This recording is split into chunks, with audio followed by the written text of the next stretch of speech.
আসসালামু আলাইকুম, সবাই কেমন আছেন? আশা করছি সবাই ভালো আছেন। আলহামদুলিল্লাহ, আল্লাহ তাআলার শেষ রহমতে আমরাও ভালো আছি। চলে এলাম আপনাদের সাথে আরেকটি লাইফস্টাইল ব্লগ শেয়ার করতে। আশা করছি প্রতিদিনের মতো আজকের ভিডিওটি আপনাদের কাছে ভালো লাগবে। বিজয় দিবসে কে কেমন আনন্দ করেছেন অবশ্যই কমেন্টস করে জানাবেন। বিজয় দিবসে কিন্তু আমি চেষ্টা করেছি মেয়েদেরকে যতটুকু পারি একটু আনন্দ দিতে। ঘরের মধ্যে চেয়েছি সুন্দর একটু রান্নাবান্না করে মেয়েদেরকে খাওয়ানোর জন্য। আর আমরা বাঙালিরা কিন্তু যে কোনো একটা উপলক্ষ পেলেই দেখা যায় যে বের হয়ে পড়ি বা যে কোনো একটা উপলক্ষ খুঁজি মাত্র একটু আনন্দ করার জন্য, ঠিক না? আমরা কিন্তু অনেক বেশি আনন্দপ্রিয় মানুষ। এই শীতের মধ্যে কার কার খুব বেশি আচার ফুচকা এইসব খাওয়ার ক্রেভিং হয় অবশ্যই কমেন্টস করে জানাবেন। তো আমার খাবারগুলো সামনে যে দেখতে পাচ্ছেন সবগুলো খাবারই কিন্তু আনহাইজেনিকই বলা চলে, কিন্তু এত বেশি আমার খেতে ইচ্ছে করে প্রতিদিন শীতের দুপুরে ফুচকা তারপর আচার এগুলো মানে খাওয়ার এত বেশি ক্রেভিং হয়। তো আমাদের বাসার নিচে একটা ছেলে ফুচকা তৈরি করে, ওর ফুচকাটাই আমার কাছে খুব ভালো লাগে। কালকে বিকেল থেকে ওর ফুচকা আমার খেতে ইচ্ছে করছিল। বেশি করে ঝাল মশলা দিয়ে ফুচকাটা নিয়ে এসেছি, কিন্তু ওর টকটা তেমন একটা ভালো লাগে না। ফুচকাটা খেতে অনেক স্বাদ হয়, ফুচকার উপর যে মশলাটা দেয় মশলার ফ্লেভারটা খুবই ভালো আসে। অনেক সময় হয় না যে রাস্তার পাশে ছোট্ট দোকান হলেও খেতে কিন্তু খুব স্বাদ হয় খাবারগুলো, দাম কম হলেও। তো ওর ফুচকাটা এরকম আর কি। এমনিতে আমাদের এলাকায় প্রতিদিনই বসে, দেখা যায় খেতে ইচ্ছে করলে বিকেলে গিয়ে খেয়ে আসি, এই হলো অবস্থা আর কি। ভিডিওটি আমি আবার রাতের দিকে অন করেছি। রাতের দিকে মেয়েদের জন্য একটু নুডলস করে দিব আর মোমো করে দিব। 2 দিন ধরে কিন্তু ভালোই শীত পড়েছে, বলা চলে শৈত্যপ্রবাহের মতোই। বাইরে অনেক বেশি কুয়াশা পড়ে, তো এত ঠান্ডার মধ্যে একটু গরম গরম মোমো স্যুপ বা নুডলস এগুলো কিন্তু খেতে ভালোই লাগবে। আর শীতের সবজি দিয়ে আপনারা এরকম নুডলস করে দিবেন, বাচ্চাদেরকে অনেক বেশি ভালো লাগে। আর ভেজিটেবলের সাথে একটু চিকেন একটু ডিম দিয়ে দিলে কিন্তু খেতে এমনিতেই টেস্ট হয়, বাচ্চারা খুব পছন্দ করে খেয়ে নেয়। যাদের বাচ্চারা সবজি খেতে চায় না তারা এইভাবে শুধু ভেজিটেবলও রান্না করে দিতে পারেন, রুটি বা ভাতের সাথে খেলো। আর নুডলস রান্না করে দিলেও কিন্তু বাচ্চারা পছন্দ করবে। শীতের এই ভেজিটেবলটা দিয়ে না যাই করছি তাই খেতে ভালো লাগছে। ইদানিং ফ্রাইড রাইস করছি, নুডলস করছি, মোমো করছি, মানে যাই করছি খুব বেশি ভালো লাগছে। আর শীতকাল মানেই তো অনেক ধরনের সবজির বাহার, তাই না? শীতকালে কিন্তু সবজি খেতে খুব ভালো লাগে। আমার কিন্তু এখন অন্যান্য খাবার থেকে সবজিটা খুব বেশি প্রিয় হয়ে উঠেছে। তো এদিকে নুডলসটা রান্না করে নিচ্ছিলাম। নুডলসের মধ্যে সামান্য পরিমাণে একটু টেস্টিং সল্ট দিয়েছি, একটু আদা রসুনের বাটা দিয়েছি। আদা রসুন বাটাটা একটু ভাজা ভাজা করে তারপর ভেজিটেবলটা দিয়েছি আর কি। একটু গোলমরিচের গুঁড়া দিয়েছি ফ্লেভারের জন্য। আর রাঁধুনি ফ্রাইড রাইসের একটা মশলা আছে সেটা একটু দিয়ে দিয়েছি। সামান্য পরিমাণে একটু সয়া সস দিচ্ছি, সবজিগুলো যেন খুব তাড়াতাড়ি একটু সিদ্ধ হয়ে যায়। আর চাইনিজ যে কোনো খাবার রান্না করলে বা এমনিতে সবজি যেটাই রান্না করেন না কেন চেষ্টা করবেন একটু কাঁচা কাঁচা রাখার জন্য। সবজিগুলো যখন কামড়ে পড়বে তখন যেন পুরোপুরি সিদ্ধ না হয় আর কি, তাহলে কিন্তু খেতে ভালো লাগবে না। কামড়ের মধ্যে যদি সামান্য পরিমাণে একটু কচকচ করে তাহলে দেখবেন যে এই ধরনের সবজি দিয়ে সব চাইনিজ আইটেমগুলো খেতে ভালো লাগে। আর এই নাস্তার আইটেমগুলো কিন্তু আমি অনেক রাতের দিকে করছিলাম, একদম প্রচণ্ড শীত লাগছিল রাতের দিকে। তো সেই অবস্থায় মেয়েদের সাথে বসে গল্প করা, তারপর রান্না বান্না করা, মোটামুটি অনেক রাত পর্যন্ত একটু জেগেছিলাম। ইফরাত বাবুর একটা ওষুধের টাইম ছিল, তো চিন্তা করলাম রান্না বান্নাও করি, পাশাপাশি এসব কাজকর্মের মধ্যে ব্যস্ত থাকলে সময়টাও কেটে যাবে। ইফরাত বাবুকে ওষুধ দিয়ে তারপর ঘুমিয়ে যাব আর কি। আর আজকের ভিডিওটা একটু লং হবে, কারণ হলো দেখা গিয়েছে যে আপনাদের সাথে যদি এখন ভিডিওগুলো শেয়ার না করি পরবর্তীতে দিতে দিতে অনেক দেরি হয়ে যায়। ঘরে যেহেতু ছোট বাবু আছে, ওর দিকে খেয়াল রেখে না এখন আমি সব কিছু করার চেষ্টা করি। আগে তো ওর খেয়ালটা রাখতে হবে, তাই না?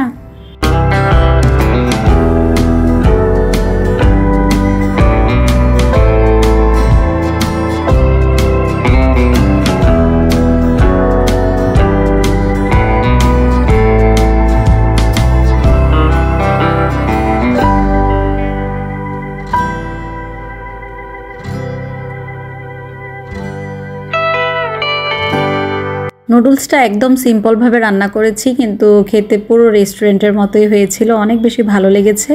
আর এই ধরনের নুডলস রান্না করলে উপর থেকে একটু সালাদ কুচি করে দিবেন, তাহলে দেখবেন খেতে আরও বেশি ভালো হয়। আর সাথে একটা গ্রিন চাটনি করেছিলাম, সামান্য পরিমাণ কিছু ধনিয়া পাতা, রসুন, আচার সব কিছু মিলিয়ে খুব সুন্দর করে একটা চাটনি তৈরি করা হয়েছিল আর কি। তো সেটা দিয়ে মোমো খাবো, এদিকে নুডলসও খাচ্ছিলাম, খেতে খুবই টেস্ট হয়েছিল চাটনিটা। তো মোমোর জন্য আমি আবার একটু ভেজিটেবলের পুর রেখে দিয়েছিলাম, সেটা দিয়ে মোমো তৈরি করে নিচ্ছি আর কি। বাচ্চারা বসে বসে শেপ দিচ্ছিল, দুই বোন মিলে কিন্তু এদিকে মোমো তৈরি করছিল। আমি আটার ডোটা করে দিয়েছি, প্লাস পুরটা করে দিয়েছিলাম। এখন এক মেয়ে বসে ছোট ছোট করে রুটি তৈরি করে দিচ্ছে, আরেক মেয়ে বসে বসে শেপ দিচ্ছিল আর কি। তো এগুলোই কিন্তু আনন্দ, একটা পিকনিকের মতো আনন্দ হয়ে গিয়েছে। কালকে বিজয় দিবস, আজকে রাতে বসে এরকম আনন্দ করছি। আর বাইরে কিন্তু একটু পর পর দেখা যাচ্ছে বিভিন্ন জায়গায় আতশবাজিও ফোটাচ্ছে, আমার যেটা মনে হচ্ছে আর কি, সাউন্ড আসছে। তো আমরা বাইরে যেতে যেতে ভিডিওটা আর ওইভাবে ধরতে পারছি না, বাইরে কুয়াশা আছে তো তাই দেখাতে পারছি না, কিন্তু শব্দ পাচ্ছিলাম অনেক আর কি। সব কিছু মিলিয়ে কিন্তু আমরা ভালোই আনন্দ করেছি বিজয় দিবসের আগের দিন রাতে। এবার কিন্তু ভেবেছিলাম যে মাঠের মধ্যে অনুষ্ঠান হলে সরাসরি আপনাদের সাথে শেয়ার করতে পারবো, অনুষ্ঠানের অনেক কিছুই দেখাতে পারতাম, কিন্তু এবার অনুষ্ঠানটা স্টেডিয়াম মাঠে না হয়ে পৌর পার্কে হয়েছে। নরসিংদীতে যে পৌর পার্কে মেলা বসে প্রতি সপ্তাহে, সেই জায়গায় অনুষ্ঠান হয়েছে। আমার দেখা লাইফে মনে হয় ফার্স্ট আমরা স্টেডিয়ামে 16 ডিসেম্বরে অনুষ্ঠান দেখিনি আর কি। কেন এরকম করা হয়েছে জানি না, হয়তো বা এখানে আর্মির ক্যাম্প আছে বলে এটা হতে পারে। তো যাই হোক, আশা করি আগামী বছর এগুলো সব কিছু ঠিক হয়ে যাবে, আবার নতুন করে আমরা এরকম প্রোগ্রাম দেখতে পারবো। দেশের অবস্থা ঠিক হোক, তারপর হলো আনন্দ আর কি। সব কিছু মিলিয়ে কিন্তু আমাদের বিজয় দিবসটা ভালোই কেটেছে, আপনাদের সাথে ভিডিওতে সামনে শেয়ার করছি আর কি। তো আজকে আপনাদেরকে না মোমোর একদম ইজি রেসিপিটা দেখাবো। মোমোটা আপনারা কিভাবে একদম ইজি ওয়েতে তৈরি করতে পারবেন। আটার ডোটা তো আপনারা রুটি যেভাবে তৈরি করেন সেভাবে তৈরি করে নেবেন। তারপর একটা ননস্টিক পাত্রের মধ্যে একটু অয়েল স্প্রে করে 5 মিনিটের জন্য ঢেকে দিবেন মোমোগুলো। 5 মিনিট পর ঢাকনাটা উঠালে দেখবেন নিচে থেকে মোমোগুলো একটু ক্রিস্পি হয়ে এসেছে। তারপর পরিমাণ মতন অল্প করে পানি দিয়ে আবার 5 মিনিটের মতন ঢেকে দিবেন। 5 মিনিট পর মোমোগুলো উঠিয়ে নেবেন। খেতে যেমন ক্রিস্পি হবে আর খুব সুন্দরভাবে সিদ্ধ হয়ে যায়। খুব কম সময়ে আপনারা কিন্তু এভাবে বাসায় তৈরি করতে পারেন। আপনাদের কাছে একটু বড় ফ্রাই প্যান থাকলে একবারে বড় ফ্রাই প্যানের মধ্যেই বসিয়ে দেবেন, তাহলে সেক্ষেত্রে সময় কম লাগবে। একদম ইজি ওয়েতে আপনারা এইভাবে মোমোটা সিদ্ধ করে নিতে পারেন। আশা করছি যে ভালো লাগবে। আর এইভাবে খেতেই কিন্তু মোমোটা বেশি টেস্ট হয়, একটু ক্রিস্পিও হয়, সিদ্ধটাও সুন্দরভাবে হয়, খেতেও ভালো লাগে। অনেক সময় কিন্তু আমরা ওইভাবে পানিতে সিদ্ধ করতে গিয়ে মোমোটাকে নরম করে ফেলি বা ডোটা সুন্দর হয় না আর কি। তো আপনারা এইভাবে বাসায় ট্রাই করে দেখবেন। আশা করছি যে এইভাবে মোমো তৈরি করলে বাসার সবাই অনেক বেশি পছন্দ করবে।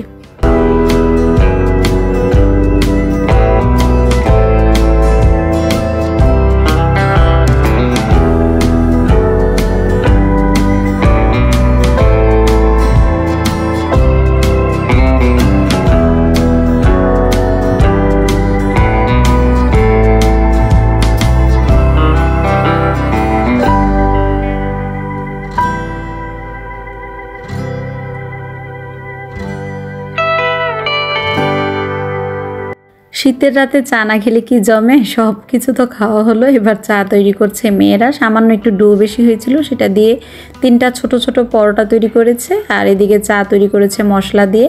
তো এখন বসে বসে চা খাবো, আর মোমো বাকিগুলো রেখে দিয়েছি, সকালের নাস্তায় খেয়ে নেবো আর কি। রাতের খাবারের সাথে সকালের নাস্তাটাও তৈরি করে রেখেছি, তাহলে সকালে আমার আর কোনো প্রকার তাড়াহুড়ো থাকবে না। সকালের দিকে আমাকে আবার একটু ডেন্টিস্টের কাছে যেতে হবে, তো সেজন্য একটু সকালের নাস্তাটাও রেডি করে রাখলাম পাশাপাশি। আমার ভিডিওটি এখনও পর্যন্ত যারা দেখছেন প্লিজ ভিডিওটিতে একটি লাইক দিয়ে ভিডিওটি কন্টিনিউ করবেন। আপনাদের একটি লাইকই কিন্তু একটি শেয়ারের কাজ করে। আপনারা যদি একটি লাইক দেন তাহলে আপনাদের মতো অসংখ্য প্রিয় ভাই বোনের কাছে আমার ভিডিওটি পৌঁছে যাবে। আর অবশ্যই আপনাদের মূল্যবান কমেন্টসের মাধ্যমে জানাবেন ভিডিওগুলো কেমন হচ্ছে বা আপনাদের কাছে কেমন লাগে। কোনো ভুল ত্রুটি থাকলে অবশ্যই জানাবেন, আমি চেষ্টা করব আরেকটু সুন্দরভাবে সব কিছু আপনাদের সামনে তুলে ধরার জন্য। আমি যেহেতু লাইফস্টাইল ব্লগ শেয়ার করি, তাই আমি চেষ্টা করি আমার প্রতিদিনের রান্নাবান্না কাজকর্মগুলোই আপনাদের সাথে শেয়ার করার জন্য। একদম সাধারণ একটা লাইফ স্টাইল আপনাদের সাথে শেয়ার করি। আশা করছি ভিডিওগুলো আপনাদের কাছে ভালো লাগবে। তো ভিডিওটা আমি আবার পরের দিন দুপুর থেকে অন করেছি। দুপুরের দিকে একটু মোরগ পোলাও রান্না করে নিচ্ছিলাম। আজকে যেহেতু বিজয় দিবস, তাই স্পেশাল রান্নাবান্না হচ্ছে। পাশাপাশি আজকে চিন্তা করেছি একটু খাবার পাঠাবো। আমার একটা আন্টি আছে, ভাবি, তারপর আব্বুর জন্য একটু খাবার নিয়ে যাব আর কি। তো দেখা যাক, যদি টাইম কভার করতে পারি তাহলে সবার জন্য একটু একটু করে খাবার নিয়েও যাব। পাশাপাশি মেয়েদের সাথে একসাথে বসে খাওয়া দাওয়া করবো আর কি। আমি সবসময় চেষ্টা করি আপনাদের সাথে সহজভাবে রেসিপি শেয়ার করার জন্য। তো চিকেন রোস্টটা আমি কিন্তু একদম ইজি ওয়েতে রান্না করেছি। পেঁয়াজটাকে প্রথমে হালকা ব্রাউন করে ভেজে নিয়েছি, এলাচি আর গোলমরিচ থেতু করে এখানে পেঁয়াজ ভাজার মধ্যে দিয়ে দিলাম, তাহলে খুব সুন্দর একটা ফ্লেভার আসে। দারচিনি দিয়েছি, তেজপাতা দিয়েছি, আর রাঁধুনি রোস্টের যে মশলাটা আছে সেই মশলাটা পরিমাণ মতন দিয়েছি। আপনারা পরিমাণ বুঝে দিবেন, খুব বেশি দিলে কিন্তু ফ্লেভারটা ভালো আসে না, খেতে ভালো লাগবে না আর কি। তো মশলার সাথে হালকা ভাজা করে আদা রসুন বাটা দিয়ে দিব। আদা রসুন বাটা দিয়ে কিছু সময় ধরে ভেজে নিব। আদা রসুন বাটাটা সবসময় চেষ্টা করবেন তেলের সাথে একটু ভেজে নেওয়ার জন্য, যেন কাঁচা গন্ধটা না থাকে, তাহলে কিন্তু ফ্লেভারটা খুব ভালো আসে আদা রসুন বাটার। আর এখন দিয়ে দিচ্ছি পরিমাণ মতন একটু লবণ, সামান্য পরিমাণ একটু জিরার গুঁড়া, আর অবশ্যই ধনিয়ার গুঁড়া দিবেন, কিন্তু পরিমাণে অল্প দিবেন, তাহলে ফ্লেভারটা ভালো আসে। দিয়ে দিব কিছু পরিমাণ কিশমিশ, কাঁচামরিচ একসাথে দিয়ে, তারপর দুধ দিয়ে মশলাটাকে ভালোভাবে কষিয়ে নিব, তাহলে ফ্লেভারটা খুব ভালো আসবে। আর সামান্য পরিমাণ একটু চিনি অ্যাড করবেন। আমার বড় ভাবি একটু অসুস্থ আছে, তারপর আমার আন্টি যে ও একটু অসুস্থ, দুইজনই প্রেগনেন্ট। সবাই দোয়া করবেন, সামনে ডেট, তো অনেক বেশি টেনশনে আছি সবাই। এখন কোনো কিছু রান্না করলে যদি একটু দিয়ে না আসতে পারি সময় করে, তাহলে না মনের মধ্যে ভালো লাগে না আর কি। আর এই অবস্থায় কিন্তু একটু সবাইকে স্পেশালভাবে দেখতে হয়, তাই না? আর বড় ভাবির অনেক দিন পর বেবি হচ্ছে, তো সেই কারণে আমরা সবাই অনেক বেশি একটু টেনশনেও আছি, অপেক্ষাও করছি আর কি। আপনারাও সবাই দোয়া করবেন যেন আল্লাহ তাআলা সুস্থভাবে পৃথিবীতে বাচ্চাটাকে নিয়ে আসে, মাও সুস্থ থাকে। সবাই অনেক বেশি দোয়া করবেন, সবার কাছেই দোয়া চাচ্ছি। আপনাদের সাথে এদিকে গল্প করতে করতে চিকেনটা মশলার সাথে একটু কষিয়ে নিয়েছি, তারপর আবার পরিমাণ মতন দুধ অ্যাড করে দিয়েছি। চেষ্টা করবেন ফুল ক্রিম দুধগুলো অ্যাড করার জন্য, তাহলে খেতে অনেক বেশি ভালো হয়। আর দুধের পরিবর্তে আপনারা যদি চান তাহলে টক দইটাও অ্যাড করতে পারেন। আমার কাছে দুধ দিয়ে বেশি ভালো লাগে খেতে, তাই আমি দুধটাই অ্যাড করি। আর নামানোর আগ মুহূর্তে ঘি দিবেন। নামানোর আগ মুহূর্তে ঘি দিলে ঘিয়ের ফ্লেভারটাও থাকে আর খেতেও অনেক বেশি ভালো লাগে। তো এই তো ভাগাবাড়ির যে ঘিটা আছে, এই ঘিটা দিয়ে দিচ্ছি। তো ঘি দেওয়ার পর ফ্লেভারটা আরও খুব সুন্দর এসেছে। খুব ইজি ওয়েতে কিন্তু রান্না করেছি চিকেন রোস্ট, আর খেতে খুব বেশি ভালো হয়েছিল। আপনারা এইভাবে খুব সিম্পলভাবে বাসায় বাচ্চাদেরকে রান্না করে দিতে পারেন, আশা করছি ভালো লাগবে। আর আমার বাসায় আজকে বাদাম ছিল না, বাদাম থাকলে অবশ্যই একটু বাদাম বাটা দিয়ে দিতাম, তাহলে ফ্লেভারটা আরও ভালো আসতো। রোস্ট রান্না করে আমি চলে গিয়েছিলাম ডাক্তারের কাছে। ডাক্তার এখান থেকে ফোন এসেছে যাওয়ার জন্য। তো ডাক্তার এখান থেকে এসে তারপর আবার রান্না বান্না বসিয়ে দিয়েছি। রোস্ট যেই পাত্রে রান্না করেছি সেই পাত্রেই পোলাওটা রান্না করে নিচ্ছি আর কি। পোলাওর চাউলটা ভালোভাবে প্রথমে মশলার সাথে ভেজে নিচ্ছি, আর নামানোর আগে একটু কিশমিশ, একটু পরিমাণ মতন একটু চিনি, তারপর ঘি দিয়ে দিচ্ছি বেশি করে, তাহলে ফ্লেভারটা অনেক বেশি ভালো আসবে। ঘিটা আপনারা চেষ্টা করবেন যে কোনো খাবারেই ঘি দেন না কেন নামানোর আগে দেওয়ার জন্য, তাহলে ফ্লেভারটা সুন্দর থাকে, খেতেও ভালো লাগে আর কি। আর আজকে ইচ্ছে ছিল একটু বিয়ে বাড়ির যে সবজিটা করে সেটা রোস্টের সাথে করব, কিন্তু একদমই সময় করে উঠতে পারিনি, অনেক বেলা হয়ে গিয়েছিল। তো খাবারগুলো খুব তাড়াতাড়ি রেডি করে চাচ্ছিলাম যে যাদের জন্য নিয়ত করেছি যে খাবারটা পৌঁছিয়ে দিব সময় মতো, তাদেরকে দিয়ে আসবো আর কি। আর তারপরে সে বাসায় খাওয়া দাওয়া করব। তো আলহামদুলিল্লাহ সময় মতো সব কিছু প্যাকেট করতে পেরেছি, এটার জন্য আরও ভালো লাগছিল।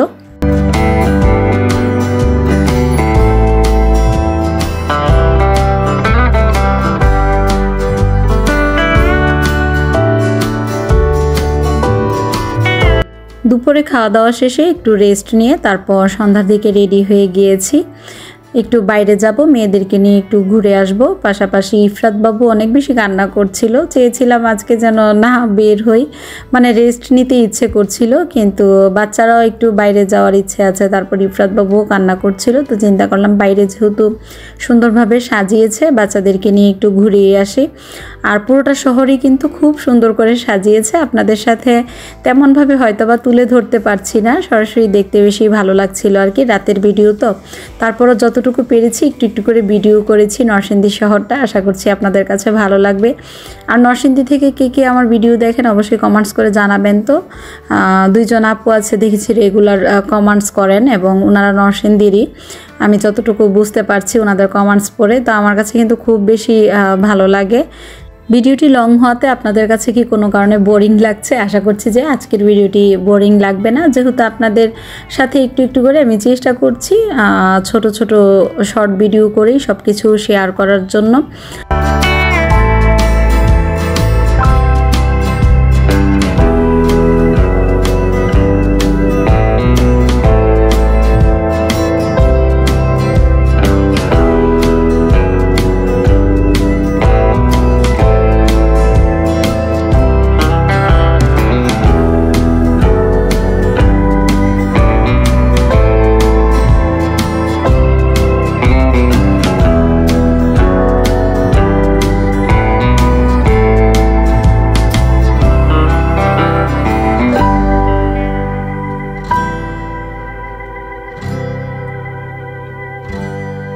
আর এই তো আমরা চলে এসেছি মেলার ভিতরে। মেলার ভিতরে আবার কনসার্ট হচ্ছিল, আর মোটামুটি ভালোই ভিড় দেখলাম। 2 দিন হবে মেলাটা, তো আমার কাছে ভালোই লাগছিল দেখে। তবে মেলার মেয়াদটা আর একটু বেশি থাকলে মনে হয় আরও ভালো লাগতো আর কি। খুব কম সময়, কিন্তু সব কিছু মিলিয়ে টুকটাক ভালোই জিনিসপত্র উঠেছে, আনন্দ হচ্ছে।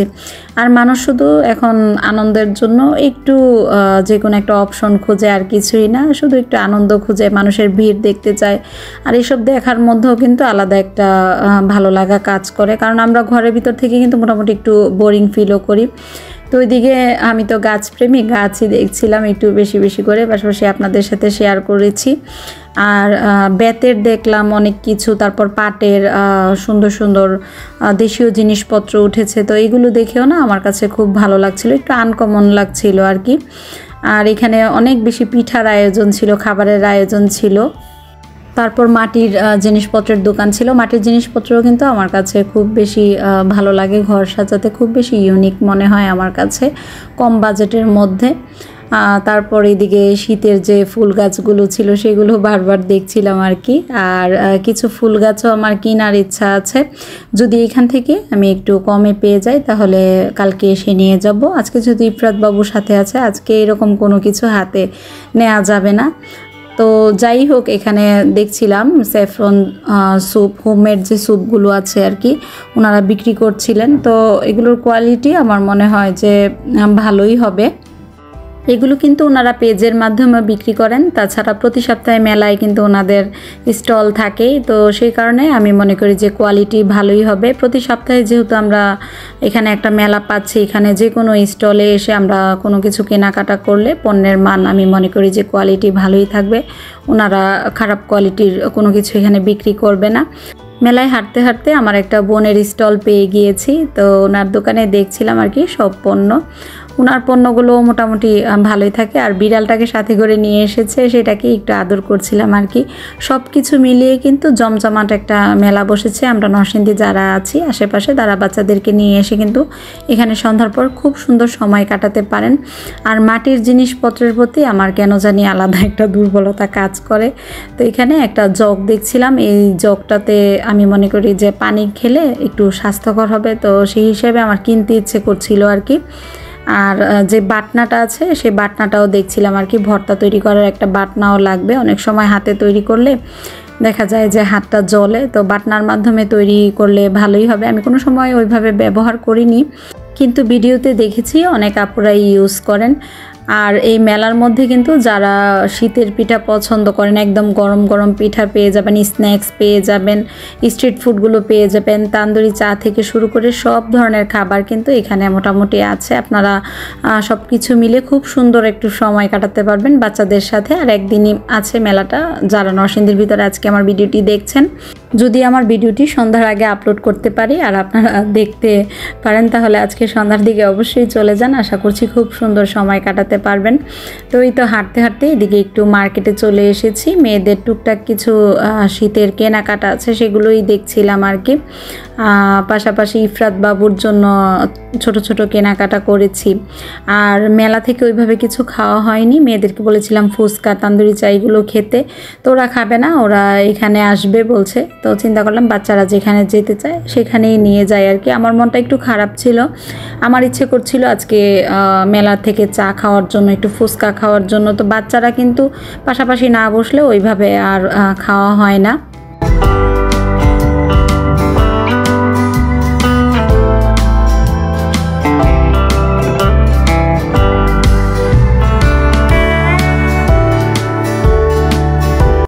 ইন্ডেক্স প্লাজার অপোজিটে জামান প্লাজার পাশাপাশি ডেইলি ডিলাইটসে চলে এসেছি। এখানকার কফির অনেক রিভিউ দেখেছি কিন্তু কোনো দিন খাওয়া হয়নি। আর আমার বড় মেয়ে যেহেতু কফি লাভার, তো তার জন্য কফি অর্ডার করেছিলাম, ছোট মেয়ের জন্য পেস্ট্রি অর্ডার করেছিলাম আর কি। তবে মেনু কার্ডে কফির লেয়ারগুলো যেভাবে দেওয়ার কথা ছিল আমার মনে হয় যে ওইভাবে তৈরি করা হয়নি। তো যাই হোক, পেস্ট্রিটা খুব ভালো লেগেছে। কফিটা আমার কাছে যদি বলি তাহলে মোটামুটি লেগেছে আর কি। আমি মনে করি দাম অনুযায়ী কফির কোয়ালিটি আরও ভালো করা উচিত। ডেকোরেশনের পাশাপাশি টেস্টটাও কিন্তু ভালো আসতে হবে।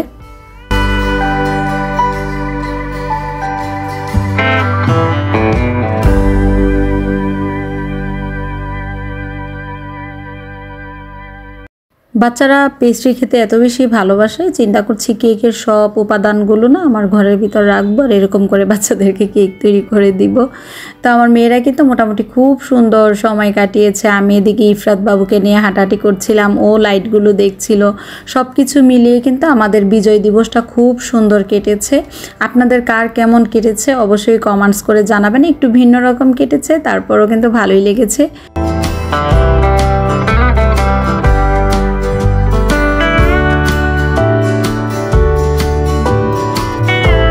আর বের হয়ে যাওয়ার আগে একটু ফটো সেশন করে নিচ্ছিলাম, একটু ছবি তুলছিলাম আর কি। এগুলোই তো আনন্দ স্মৃতি হিসেবে থেকে যায়, যদিও আজকে একদম সিম্পলভাবে বের হয়েছি। তো যাই হোক, এখানে টুকটাক কিছু মাটির জিনিসপত্র কেনাকাটা করেছি। আর ইফরাত বাবুর জন্য আর কি কিছু কেনাকাটা ছিল, সেটাই একটু আপনাদের সাথে শেয়ার করছি। এটা দিয়ে ভর্তা তৈরি করলে অবশ্যই আপনাদের সাথে শেয়ার করব। তবে আপনারা মাটির জিনিসপত্র তো চেষ্টা করবেন একদম নির্দিষ্ট করে যে দোকানগুলো থাকে মাটির সেখান থেকেই কেনার জন্য। কারণ এটা না আমার মাথায় কেন জানি বুদ্ধি আসেনি যে নির্দিষ্ট যে দোকানগুলো আছে সেখান থেকে যদি কিনতাম তাহলে কোনো সমস্যা হলেও কিন্তু ফেরত দেওয়া যেত। আমার কাছে কোয়ালিটিগুলো মোটামুটি লেগেছে, তারপরও ভালোই লাগছে। মাটির পাত্রটার মধ্যে ভালোভাবে ধুয়ে তারপর পানি রেখে দিব আর কি টেবিলের উপরে। আর এদিকে ছোট্ট একটা খেলনা নিয়ে এসেছি ইফরাত বাবুর জন্য, তারপর একটা কিটি বেলুন কিনেছি। আর এই জামাটা আমার কাছে ভালো লেগেছে, এই জামাটা কিনে নিয়ে এসেছি।